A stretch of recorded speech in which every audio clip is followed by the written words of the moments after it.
रुबीना, खबर बताएं हमें, क्या है? खबर है कि बूढ़ी खातून के घर से कीमती कबूतर चोरी करने वाले 2 अफराद गिरफ्तार। ओए ओए ओए ओए, बड़ी ज्यादती है जी। वीना जी, हमारे इलाके में ना कुछ लड़के हैं जो कबूतरबाजी करते हैं। वहाँ पे जो लड़का कबूतरबाजी करता है उसको रिश्ता कोई नहीं देता। नहीं, कबूतरबाजी कभी आपने भी की है? हाँ, मैं सीटियाँ बजा लेती हूँ वैसे कबूतरों वाली। बजा के दिखा। सोनी बुरा ना बनाई, बड़ी तू आवारा औरत लगी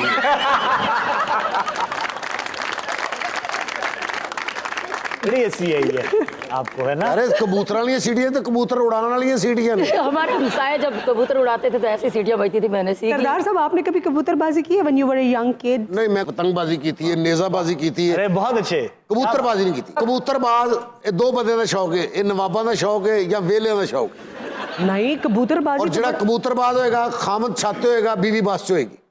क्यों लड़ाई होएगी? क्योंकि कबूतरबाज ने सारा दिन अपने छत तो थले ही नहीं उतरना। ऑब्सेशन होता है ना कुछ लोगों को कबूतरों के साथ, बहुत मोहब्बत होती है उनको। 24 घंटे मैं करना आसमान वाल देख रहे थे और लंघते बंदे कहते यार बड़ा नेक बंदा, अल्लाह ही देखते रहता।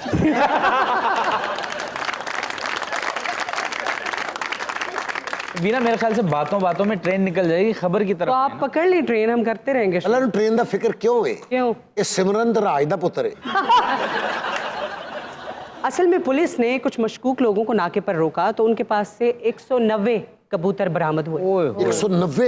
यस, और सैड पार्ट इज कि उसमें से 51 कबूतर जो थे वो मर गए थे।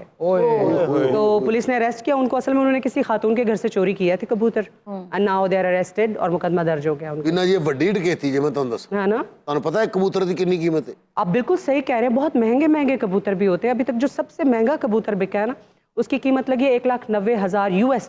बोले बोले बोले बोले वो मुजरम फड़े गए नहीं जी, पकड़े गए, जाहिर सी बात। आना खराबो चोरियां कर दे, हवाई चोरियां। की हो गया, हद हो गई है। चोरी कर ली, ਅਸੀਂ ਕੋਈ ਵੱਡਾ ਕੰਮ ਤਾਂ ਨਹੀਂ ਕੀਤਾ। एनू मैं रंगे हथी फड़िया ते एनू मैं मैले हथी फड़िया जी। वो खातून कौन है पीछे जो बैठे? इन्हां दी चोरी हुई है अम्मा होना दी। पार्टी च रहंदे ने अम्मा जी। हाँ, अम्मा गलेल कबूतरबाज बड़ी मशहूर है। अच्छा, अम्मा जी ने दूरों तो लगेगा भी इंदिरा गांधी कमजोर हुई है। एक्सक्यूज मी, ये अम्मा जी किसको कह रहे हो तुम? सबसे पहले तो वीना बेटा, मैं ये कहूंगी कि आपके यहाँ सीनियर सिटीजन की कोई रिस्पेक्ट नहीं है। मैं यहाँ घंटे से बैठी हूँ, आप लोग अलाप शलाप बकी जा रहे हैं। नहीं, मैं आपकी- कब से बैठी हुई हूँ, मेरे से बात नहीं कर रहा आपकी बहुत कोई। रिस्पेक्ट है, इसीलिए तो आपके दोनों मुजरिम फौरन पकड़े गए हैं। हम नवाबी लोग हैं, मेरे जो कबूतर हैं वो शाही खानदान की लड़ियों से चलते आ रहे हैं। अच्छा, नवाबों की लड़ी से, बड़ी बात। वैसे उन नवाबी लोग नहीं रहे, उन तकरीबन खजाबी लोग हो। मुझे सबसे ज्यादा अफसोस इस बात का है कि 51 कबूतर मार दिया आप लोगों ने। और शर्म नहीं आई? मरने सन कबूतर जी।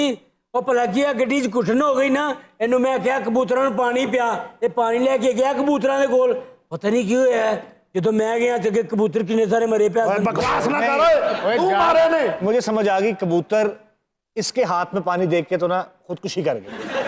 वीना, वो मेरे साथ सुबह नाश्ते में ऑमलेट खाते थे। बहुत अच्छे। दोपहर को मैं उनके लिए कढ़ाई गोश्त, बिरयानी, ये चीजें बनाया करती थी। दिन दे टाइम कई कबूतर रुस भी जाते सी, दुध का गिलास नहीं है, टम नहीं है। और तो और वीकेंड पे मैं पार्टीज पे जाया करती हूँ, तो अपने कबूतरों को भी साथ ही लेके जाया करती हूँ। बोले मायूर ते कबूतर जुआइयां दी तरह सांभे ने। इसको लाइट ला के ना ते कबूतर डांस भी करते सी। मैं कहता डांस बेस ते भर्ती होए हो। अब मरे मैं फड़े ने कबूतर तद करके मैनू पता है। ਇਹੋ ਜਿਹੇ ਅਫਸਰ ਖੁਸ਼ ਹੋ ਕੇ ਮੇਲੇ ਤੇ ਡਿਊਟੀ ਲਵਾਉਂਦਾ ਹੁੰਦਾ क्यों? ਕਿ ਲੰਗਰ ਮਿਲਦਾ ਰਹੇਗਾ। तेरे वर्गा बंदा दूरों कुल्फी वेख के कहना ठंडी है, मैं नहीं खानी। कोई मेरे दुख को समझेगा कि मेरे 51 कबूतर मार दिए इन्होंने। ਅਸੀਂ ਤੁਹਾਡੇ ਦੁੱਖ 'ਚ ਬਰਾਬਰ ਦੇ ਸ਼ਰੀਕ ਆ।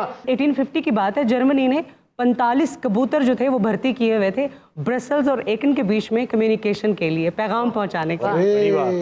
तो रिसेंटली वाकया आपके सामने नहीं है, जो इंडिया ने हमारे 2 कबूतर पकड़े, इल्जाम लगाया उन पे कि जासूसी करने आए थे, बाकायदा उनको अरेस्ट भी किया। गुब्बारे पकड़ लिए थे जी, गुब्बारे भी चले गए थे वहां पे। बोले दस ਇਹ ਭਾਜੀ ਅਸੀਂ ਚੋਰੀ ਕੀਤੀ ਹੈ, ਚੋਰੀ ਨਾ ਕਰੀਏ ਤੇ ਮਰ ਜਾਈਏ, ਮੈਨੂੰ ਦੱਸੋ। कबूतरी कोलों चपेड़ा खादियां, छोटे छोटे ਉਹਦੇ आंडे चोक के कहना मैं हाफ फ्राई बनाने ने।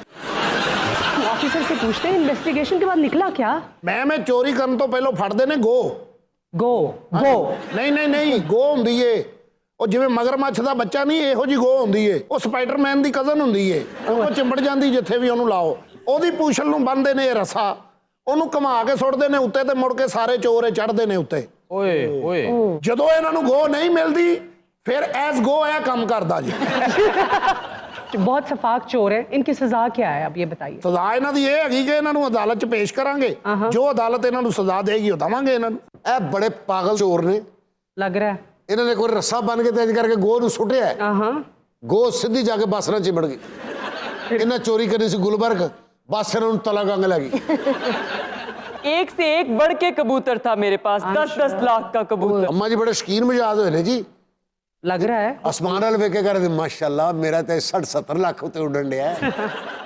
दिस इज सो सैड, मगर कौन कौन सा नायाब कबूतर खोया आपने? वीना, इन्होंने मेरे धर्मिंदर को मार दिया। ਹੁਣ ਉਹਦਾ ਪੁੱਤਰ ਸਨੀ ਦੇਵਲ ਤੇ ਬੋਬੀ ਦੇਵਲ ਇਹਨਾਂ ਕੋ ਇੰਤਕਾਮ ਲੈਣਗੇ। 10-10 लाख रुपए का कबूतर था मेरा, मैं इनको नहीं छोड़ूंगी। बेजुबान जिंदगियां इन्होंने छीनी है, ये कातिल है उन बेजुबानों के, वो मेरी जिंदगी का सहारा थे वीना, मैं कैसे रहूंगी उनके बगैर। आपने अक्सर देखा होगा कि कभी कोई अर्थक्वेक या फिर कोई ऐसी नागहानी आफत जैसे कोई तूफान वगैरह आने वाला होता है तो अक्सर परिंदे वहां से कूच कर जाते हैं। और अक्सर आपने ये भी देखा होगा कि जो लोग घरों में जानवर रखते हैं तो कोई बहुत बड़ी आफत आने से पहले जानवर जो है वो रास्ता तुड़वा के भागने की कोशिश करते हैं, उस जगह से जानवर भी कूच कर जाते हैं। इसकी रीज़न सबसे बड़ी ये है कि बर्ड्स में एबिलिटी होती है, ख़ासतौर पे कबूतरों में, कि वो सर्टन फ्रीक्वेंसीज जो हम सुन सकते हैं, जैसे एक ह्यूमन ईयर जो है वो 20 किलो हर्ट्ज़ की सर्टन फ्रीक्वेंसी जिसको हम सुन सकते हैं, मगर परिंदों और जानवरों में ये खासियत होती है कि इसके बियॉन्ड फ्रीक्वेंसी भी वो सुन लेते हैं। यही वजह है कि आने वाला तूफान, जलजला, इस तरह का जो सेंस होता है उनको पहले हो जाता है। और इस सूरत हाल पे मुझे बड़ा बरमहल शेर याद आ रहा है। ये एक इशारा है आफत नागहानी का, किसी जगह से परिंदों का कूच कर जाना। ਸੋਚਣ ਵਾਲੀ ਗੱਲ ਇਹ ਵੇ ਕਿ ਅੰਮਾ ਜੀ ਤੁਸੀਂ 200 ਕਬੂਤਰ ਰੱਖਿਆ, ਤੁਹਾਨੂੰ ਇਸ ਉਮਰੇ ਕਿਹੜੇ ਤੂਫਾਨਾਂ ਦਾ ਡਰ ਹੈ? तुम्हें नहीं पता कबूतर कितने प्यारे होते हैं, जो रखता है ना सिर्फ वो जानता है। ਅੰਮਾ ਜੀ ਤੁਹਾਨੂੰ ਹੋਰ ਕਿਤੋਂ ਚੋਰੀ ਕਰਕੇ ਲਿਆ ਦੇਵਾਂਗੇ, ਸਾਨੂੰ ਮਾਫ ਕਰ ਦਿਓ। आपके कबूतर हम ना पूरे कर देंगे, हमें माफ कर दें प्लीज। ਤੁਹਾਡੀਆਂ ਮਾਵਾਂ ਵਰਗੇ ਤੁਸੀਂ, ਅਸੀਂ ਵੀ ਤੁਹਾਡੀ ਔਲਾਦ ਹੈ। ਮੈਂ ਵੀ ਭਾਵੇਂ ਕਬੂਤਰ ਮਾਫ ਕਰਦੇ ਆ, ਇਹਨੇ ਔਲਾਦ ਵਾਲੀ ਗੱਲ ਮਾਫ ਨਹੀਂ ਕਰਨੀ। मुझे नहीं पता भाई, मेरे दिल को तो सुकून तभी मिलेगा जब इन्हें सजा मिले। इन्हें दिन रात जूतियां पड़ें, ये चोरी से तौबा करें और मेरे कबूतर जो बच गए उनसे भी माफी मांगे। ਮੈਂ ਦਿਨੇ ਇਹਨਾਂ ਨੂੰ ਜੁੱਤੀਆਂ ਫੇਰ ਸਕਦਾ, ਰਾਤ ਨੂੰ ਮੈਂ ਸੌਣਾ ਨਹੀਂ। इन्हें कबूतर मारे ने, मैं मारे ने। ਇਹ ਕਾਲਾ ਜਿਹੜਾ ਨੇ ਇੱਕ ਵਾਰੀ ਪਹਿਲੇ ਵੀ ਫੜਿਆ ਗਿਆ ਜੀ, अच्छा, ਉਹਨੇ ਤਲਾਸ਼ੀ ਲਈ ਤੇ ਇਹਦੇ ਸਾਰੇ ਜਿਸਮ ਦੇ ਨਾਲ ਕਾਲੇ ਬਿੱਛੂ ਚਿਬੜੇ ਸਨ। काले बिच्छू भी चोरी करता है, वो भी बड़े नायाब होते हैं। ਨਾਯਾਬ ਉਹਦੇ ਸਮਗਲਿੰਗ ਕਰਦਾ ਹੈ। ਉਹਨੇ ਕਹਾ ਚੋਰੀ ਕੀਤੇ, ਕਹਿੰਦਾ ਨਹੀਂ ਇਹ ਮੇਰੇ ਨਾਲ ਉੱਗਦੇ ਨੇ।